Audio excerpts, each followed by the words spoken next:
Assalamualaikum, selamat kembali ke podcast kami. Jomlah pun komen atau maulah. Apa khabar semua? Semoga ceria-ceria selalu. Alhamdulillah, kita dah sampai ke episod 3 dalam siri From Hutan Melintang with Love. Apa khabar, Yok? Baik aja, Diong.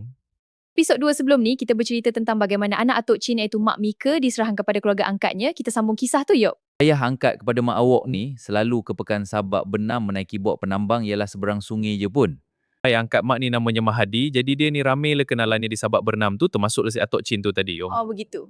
Mungkin dari situlah Atok Chin melihat dan yakin Atok Mahadi mampu jaga anaknya yang baru lahir tu ialah dah lama berkawan mestilah kena hati budi macam mana kan. Mungkin Atok Chin bercakap kepada Atok Mahadi, Mahadi, saya adalah anak perempuan mau kasih sama lu, kasih lu jaga, lu mau kan. Atok Chin mungkin cakap lagi tu hali kakak dia wa kasih sama orang juga. Ni jam wa anak baru lahir, wa ingat kasih sama lu jaga wa punya anak. Itulah takdir kan, Yong. Lahir dari perut Cina Buddha, dibesarkan dalam keluarga Melayu Islam. Akhirnya Atok Mahadi setuju dengan cadangan Atok Chin itu.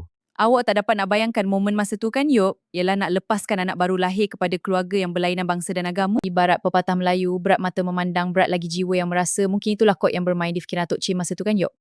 Okey, Yok, kita sambung lagi kisah Atok Chin itu tadi. Bagaimana penerimaan anak-anak Atok Chin yang lain? Adakah mereka setuju?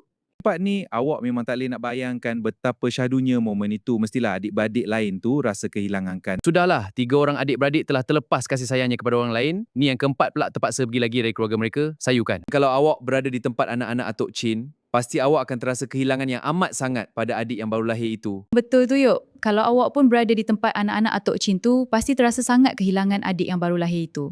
Tak dapat nak bayangkan momen di mana adik mereka yang baru lahir itu diserahkan kepada keluarga angkat yang baru kan, Yok? Dia memang sedih sangat. Ialah 9 bulan dalam kandungan, sakit mengandungkannya hanya Allah yang tahu. Bila lahir ke dunia, terpaksa serahkan pada orang lain.